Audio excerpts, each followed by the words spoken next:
जय हिंद साथियों, पिछली क्लास में हमने प्रकाश से रिलेटेड न्यूमेरिकल देखे थे, तो उसी को जो है हम आज की क्लास में कंटिन्यू करेंगे। तो चलिए शुरुआत करते हैं बिना किसी देरी के। पहला क्वेश्चन है, एक दंत चिकित्सक यानी एक दांत वाला डॉक्टर देखने के लिए छोटे अवतल दर्पण का उपयोग करता है। ठीक है, यदि 3 सेंटीमीटर फोकस लंबाई का एक दर्पण दांत से 2 सेंटीमीटर की दूरी पर रखा हो तो उसका आवर्धन निकालना था। देखो भैया, करना कुछ नहीं है, आवर्धन निकालने को बोल रहा है। आवर्धन का मतलब क्या होता है? -v/u I/0, ये चीज़ होती है। अब बोल रहा है अवतल दर्पण है, ठीक है, कोई दिक्कत नहीं। 3 सेंटीमीटर फोकस लंबाई है। फोकस लंबाई कितनी दे रखी है आपको? 3 सेंटीमीटर दे रखी है। उसके बाद जो है 2 सेंटीमीटर की दूरी पे रखा है ना, दांत से 2 सेंटीमीटर की दूरी पे रखा है, यानी वस्तु जो है उससे कितनी है? 2 सेंटीमीटर की दूरी पे है। तो हमको यहाँ से v निकालना है। तो v निकालना है, क्या मतलब है? अवतल है मतलब नेगेटिव, और v निकालना था प्लस में। u तो नेगेटिव रहता ही रहता है भैया, -2 इधर आएगा, प्लस का 2 हो गया, -1/3 हो गया। अब इसका निकालोगे तो भैया ये क्या हो जाएगा? इसमें होगा 3 से गुणा, तो 3 - 1 3 - 2 बटे में 6 आएगा, है ना, 6 आएगा। तो ये कितना हो गया? 1/6। 1/6 क्या हो गया? v की वैल्यू हो गई। v की वैल्यू क्या आई है? 1/6 आई है। इसमें कहीं से कहीं तक कोई तकलीफ? भाई देखो, हमने एलसीएम लिया और बस वही सब चीज़ें की हैं। तो ये क्या हुआ? ये v की वैल्यू कितनी आ गई? 6 सेंटीमीटर आ गई। ठीक है, आ गई 6 सेंटीमीटर, कोई तकलीफ यहाँ से नहीं। अब हमको निकालना था उसका आवर्धन। तो आवर्धन निकालने के लिए क्या है? -v/u करना था हमको, -v/u करना था, -v। v की वैल्यू कितनी दी है? 6 सेंटीमीटर आई है। और u की वैल्यू माइनस में लेना पड़ेगा, 2 सेंटीमीटर। माइनस से माइनस कट गया, 3 सेंटीमीटर क्या हो गया? हमारा आवर्धन आ गया। अब समझना, देखो क्या होता है कि जो दांत वाले डॉक्टर जो यूज़ करते हैं अवतल दर्पण को, तो उसको क्या है, ऐसा रखते हैं कि प्रतिबिंब कैसा बनता है? आभासी बनता है और सीधा बनता है। आभासी प्रतिबिंब सीधा, क्योंकि देखो प्रतिबिंब क्या चाहिए? साइज में बड़ा चाहिए। साइज में क्या चाहिए? बड़ा चाहिए। वो बड़ा प्रतिबिंब सबसे आखिरी वाले में बनता था, जब हम बिल्कुल उसके इसको जो है ध्रुव और फोकस के बीच में रख देते थे तो बड़ा प्रतिबिंब बनता था। तो देखो ना, यहाँ से v पॉजिटिव आएगा मतलब प्रतिबिंब क्या है? इसी तरफ बन रहा होगा, इसी तरफ बन रहा होगा प्रतिबिंब, है ना। फिर आवर्धन देखोगे तो प्लस का आया, प्लस का आया मतलब वस्तु सीधी बनी होगी। और आवर्धन कितना है? 3 सेंटीमीटर है। सिंपल सा क्वेश्चन है, काफ़ी अच्छे तरीके से समझ में आ गया होगा, कुछ विशेष इसमें नहीं करना है। अगला क्वेश्चन है, अगर प्रकाश का आपतन कोण यानी इंसिडेंट एंगल 90 डिग्री है और अपवर्तन यानी कि रिफ्रैक्टिव एंगल जो है 30 डिग्री है, तो माध्यम का इंटरनल रिफ्लेक्शन यानी कि अपवर्तनांक निकालना है। करना कुछ नहीं भाई, फॉर्मूला मैं पहले ही बता चुका हूँ कि इंटरनल रिफ्लेक्शन बराबर क्या होता है? sin I/sin R। यही तो होता है। ये इंसिडेंट एंगल होता है, रिफ्रैक्टिव एंगल होता है, कोई तकलीफ यहाँ से नहीं। तो भैया साइन 90 डिग्री दिया है पहला वाला, और जो अपवर्तित है वो कितना दिया? साइन 30 डिग्री दिया हो। कुछ करना है क्या यहाँ से? भाई साइन 90 की वैल्यू कितनी होती है ये चीज़ पता होना चाहिए। साइन 90 की वैल्यू 1 होती है।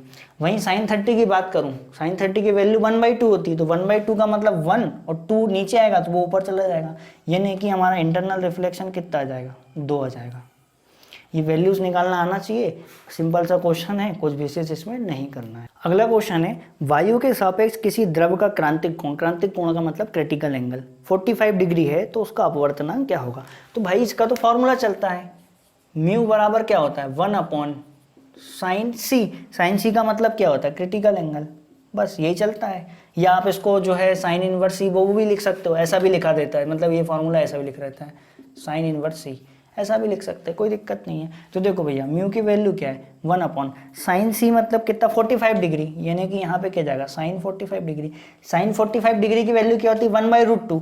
1/√2 का मतलब 1/√2, तो वो √2 ऊपर चला जाएगा, सीधी सी बात है, ये जाएगा मतलब भाई 1/√2, तो वो पलट जाएगा तो √2 आंसर होगा। तो यही क्या हो गया? हमारा आंसर हो गया। सिंपल सा क्वेश्चन है, कुछ विशेष इसमें नहीं करना है। फिर अगला क्वेश्चन है, पानी और कांच का अपवर्तनांक, है ना। पानी और कांच का अपवर्तनांक यानी कि रिफ्रैक्टिव इंडेक्स जो है, पानी का कितना दिया है? इसको यहीं ख़त्म कर दो, है ना। पानी का कितना दिया है? पानी का दिया हुआ भैया 4/3। और वहीं अगर मैं बात करूं कांच, तो कांच का कितना दिया हुआ है? कांच का दिया 3/2। ये क्वेश्चन बहुत ज़्यादा कंफ्यूज करता है, क्योंकि हम क्या करते हैं, ऊपर नीचे कर देते हैं और ऑप्शन दोनों मिलेंगे आपको। तो देखो क्या करना, उसने बोला है कांच के सापेक्ष पानी का अपवर्तनांक। क्या बोला है? मैंने आपको बताया था जिसके सापेक्ष बोले, उसने बोला है कांच के सापेक्ष पानी का, तो अपन को ऐसा लिखना है इसको। और जब हम देखें लिखेंगे ना इसको, तो जब हम इसको लिखेंगे ना तो क्या होगा, ये गिलास वाला है ना नीचे आएगा, म्यू जी क्या होगा, नीचे आएगा और म्यू डब्ल्यू ऊपर से आएगा। वहीं अगर वेलोसिटी की बात होती तो वो अपोजिट होता। जैसे कि अभी हमने पढ़ा था एयर के सापेक्ष, तो हम एयर के सापेक्ष निकालते थे। जैसे मान लो एयर के सापेक्ष गिलास का निकालना है, तो हम क्या करते हैं, ऐसा करते हैं, एयर के सापेक्ष गिलास का उसको ऐसा लिखते हैं। तो पहले गिलास नीचे आएगा, ये एयर नीचे आएगी और गिलास ऊपर आएगा, तो इस टाइप से इसको करना रहता है।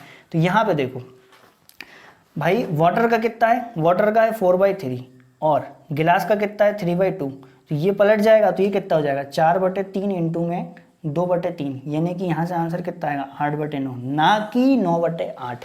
ये चीज़ को बहुत अच्छे से ध्यान रखना, क्योंकि अपोजिट में क्या करता है, उल्टा करता है। इसलिए इसको जो है समझ में आ गया होगा, कुछ विशेष नहीं है, बस आपको चीज़ें थोड़ी ध्यान रखनी कि जिसके सापेक्ष निकालना वो नीचे आ रहा है। हाँ, वेलोसिटी में उल्टा होता है, वो एक अलग बात है, पहले मैं बता चुका हूँ, पिछली क्लासों में जा करके उसको देख लेना। अब हम आगे समझते हैं लेंस के बारे में। तो लेंस कुछ भी नहीं है, कांच का टुकड़ा है जिसमें से प्रकाश किरण गुजरेगी और अपने मार्ग से क्या होगी, विचलित होगी।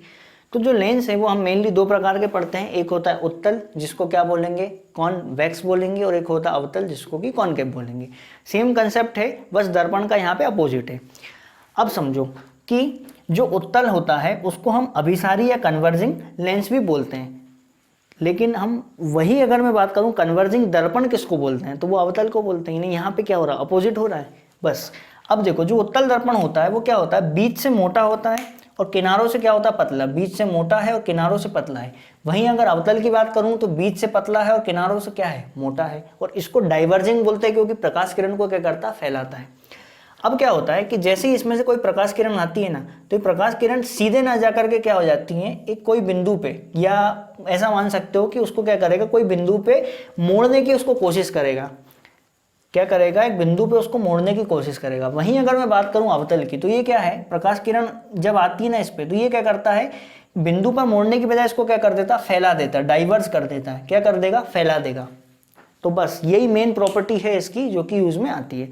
तो अब हम समझ लेते हैं, जैसे कि मान लो ये एक उत्तल लेंस है, तो उत्तल लेंस में क्या होता है, ये होता है मुख्य अक्ष।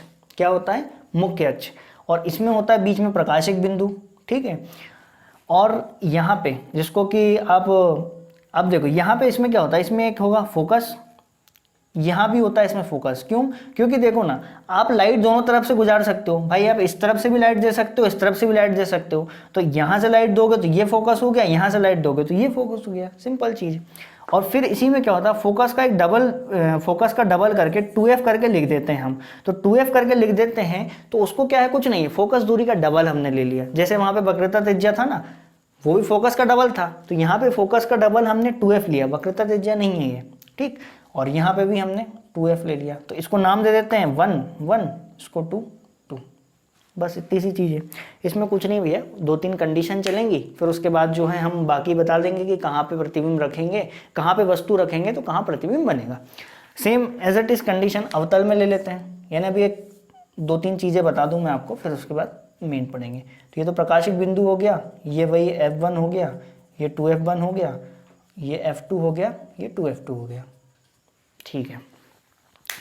अब इसमें कुछ नहीं, अगर मान लो कोई प्रकाश किरण इन्फिनिटी से आ रही है, या प्रकाशिक केंद्र मुख्य अक्ष के कैसी आ रही है, समांतर आ रही है, तो ये क्या होगी, फोकस पे क्या हो जाती है, बैंड हो जाती है। पहली चीज समझ में आया।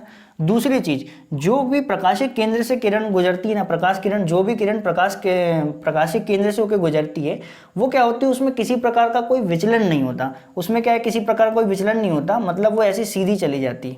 सॉरी, यहाँ से बन गया ये क्या होगी, ऐसी सीधी की सीधी गुजर जाएगी। उसमें क्या है, किसी प्रकार का कोई विचलन नहीं होगा, सीधी की सीधी निकल जाती है। बस आपको इतनी सी चीज इसमें ध्यान रखना है। इसमें क्या होता है, कोई प्रकाश किरण अगर पैरेलल आ रही है ना मुख्य अक्ष के, तो क्या होता है, ये फैल जाती है ऐसी। और जब इसको हम मिलाने की कोशिश करेंगे ना, तो ऐसा लगेगा कैसा कि ये फोकस से होकर के आ रही है। कहाँ से होकर के आ रही है, फोकस से। फिर दूसरी कंडीशन वही कि प्रकाशिक केंद्र से अगर कोई प्रकाश किरण गुजरेगी तो सीधे की सीधी चली जाएगी, उसमें कोई किसी प्रकार का कोई विचलन नहीं होगा।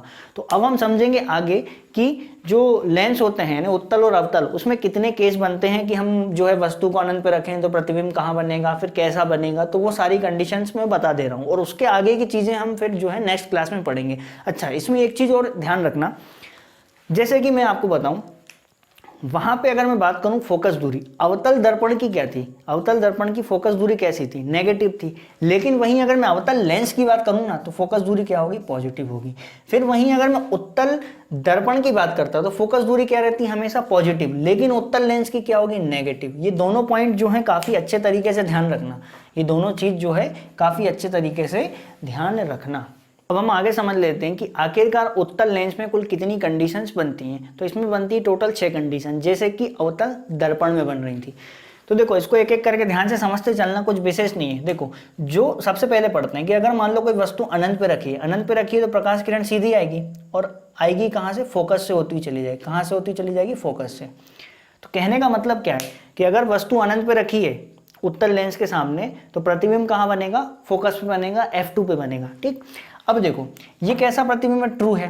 ट्रू का मतलब वास्तविक है, वास्तविक होगा तो उल्टा होगा, सीधी बात है भैया। दूसरी चीज कैसा बन रहा है, बिंदु आकार का है, बहुत छोटा, बहुत क्या है, छोटा।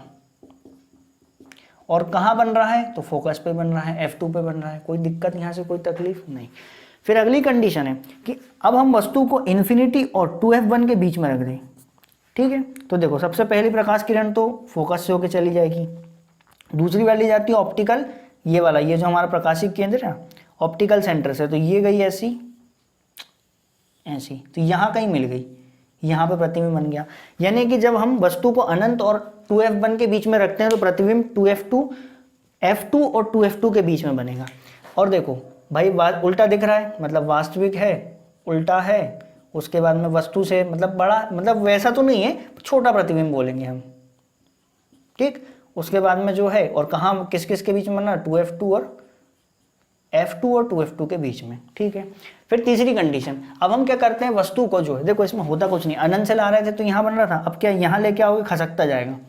अब हमने रख दी वस्तु को कहाँ पे, 2F1 पे। 2F1 पे रख दी ना तो एक तो यहाँ से होती हुई कहाँ से निकल जाएगी, फोकस से होती निकल जाएगी। दूसरी वाली जो है ये सेंटर से होती हुई जाएगी, यहाँ मिल गई। यानी कि अब प्रतिबिंब कहाँ पे बन रहा है, 2F2 पे। यानी कि 2F2 पे वस्तु को 2F1 पे वस्तु रखते हो तो 2F2 पे प्रतिबिंब बनता है। अब देखो यहाँ पे है तो वही वास्तविक है, उल्टा है, कोई दिक्कत नहीं। वस्तु के क्या है, बराबर है, वस्तु के बराबर है। और कैसा है, कहाँ बन रहा है, मतलब तो 2F2 पे बन रहा है। बस इतनी सी चीज है, 3 चीज इसमें ध्यान रखनी। अगली कंडीशन है, अब हम क्या करते हैं वस्तु को और आगे खसका देते हैं, यानी कि हम 2F1 और F1 के बीच में रखते हैं। तो वही समांतर आने वाली तो फोकस से होकर जाएगी, दूसरी वाली जो है वो कहाँ से जाएगी, प्रकाशिक केंद्र से होती हुई, तो ये कुछ ऐसी चली। अब जो प्रतिबिंब है वो कहाँ बन गया, वो बन गया कहाँ पे, 2F2 से भी दूर, यानी इन्फिनिटी और 2F2 के बीच में। और वस्तु से क्या है, देखो बड़ा है, वस्तु से बड़ा है, उल्टा वास्तविक, वही बात है। ठीक, और उसके बाद में क्या है, कहाँ बन रहा है, तो इन्फिनिटी और 2F2 के बीच में, सिंपल सी चीज़। फिर अगली कंडीशन है, अब वस्तु को क्या करते हैं हम फोकस पे रख देते हैं। तो फोकस पे रखेंगे तो पहली चीज़ फोकस से होकर निकलेगी और दूसरा ये प्रकाशिक केंद्र से जाएगा, तो ये कुछ ऐसा चला जाएगा। तो ये दोनों चली गई समांतर में।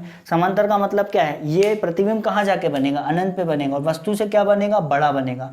वस्तु से क्या बनेगा, बहुत बड़ा बनेगा। ठीक, तो वही बात है, बड़ा बनेगा, उल्टा ही रहेगा, वास्तविक रहेगा, और कहाँ बनेगा, तो इन्फिनिटी पे बनेगा। ठीक है, समझ में आ गया होगा। अब छठवीं कंडीशन में वस्तु को हमने प्रकाशिक केंद्र और फोकस यानी कि F1 के बीच में रखा।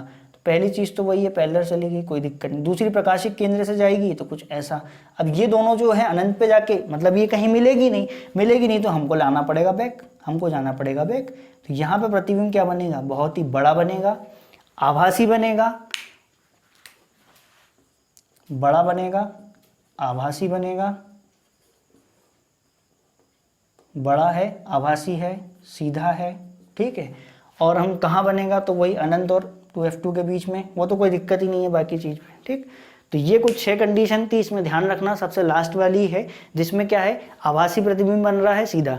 तो एक चीज़ ये ध्यान रखना कि जो उत्तल लेंस होता है उसमें प्रतिबिंब जो है आभासी भी बन सकता है, वो प्रतिबिंब वास्तविक बन सकता है। तो ये कंडीशंस हैं कुछ, और इसका ले लो स्क्रीनशॉट। अब समझते हैं अवतल लेंस के केसेस के बारे में। तो इसमें केवल 2 ही केस बनते हैं। पहला केस ये है कि जब वस्तु अनंत पे रखी हो, तो देखो भैया अनंत पे अगर कोई चीज़ रखी हो उससे प्रकाश किरण आएगी तो ये क्या करता, फैला देता। तो ये फैला देगा तो अब भैया वहाँ तो कुछ मिलना नहीं, तो अब हम क्या करेंगे, उसको जो है सेंटर पे मिलाएंगे। तो ये किससे आती हुई प्रतीत होगी, फोकस से, यानी कि प्रतिबिंब कहाँ बन रहा होगा, फोकस पे बन रहा होगा। और ये आभास हो रहा है हमको, यानी कि प्रतिबिंब कैसा होगा, आभासी होगा। आभासी प्रतिबिंब सीधा होता है और वस्तु से कैसा होगा, छोटा होगा, बहुत छोटा होगा, ठीक है। और कहाँ बनेगा, तो फोकस पे बनेगा। समझ में आ गया। फिर बात करते हैं दूसरा केस। दूसरा केस में कुछ नहीं होता, वस्तु को प्रकाशिक केंद्र और इन्फिनिटी इनके बीच में आप कहीं भी रख दो, इसके बीच में आप कहीं भी रख दो, प्रतिबिंब हमेशा कहाँ बनेगा, ये फोकस और प्रकाशिक केंद्र के बीच में ना, F1 और उसके बीच में। तो जैसे मान लो मैंने यहाँ रख दिया, ठीक है, यहाँ रख दी, तो ये जो है सीधी जाएगी, सीधी जाने वाली ऐसी चली जाएगी ना, तो प्रतीत होगी कहाँ से आती हुई, फोकस से आती हुई प्रतीत होगी। दूसरी वाली जो रे है वो जाएगी इसके ऑप्टिकल सेंटर से, तो ये जाएगी कुछ ऐसी। तो प्रतिबिंब कहाँ बनेगा, यहाँ पे बनेगा। प्रतिबिंब कैसा बनेगा, और छोटा बनेगा। प्रतिबिंब कैसा बनेगा, छोटा, आभासी, सीधा, और बनेगा कहाँ पे, तो प्रकाशिक केंद्र और F1 के बीच में। तो ठीक है, ये इसमें कितनी 2 कंडीशन थी, इसका स्क्रीनशॉट ले लेना। और इस क्लास को इतना ही रखते हैं। लेंस से रिलेटेड और चीज़ें जो हैं हम अगली क्लास में पढ़ेंगे और उनसे रिलेटेड न्यूमेरिकल भी करेंगे। तब तक के लिए हंसते रहिए, मुस्कुराते रहिए। जय हिंद।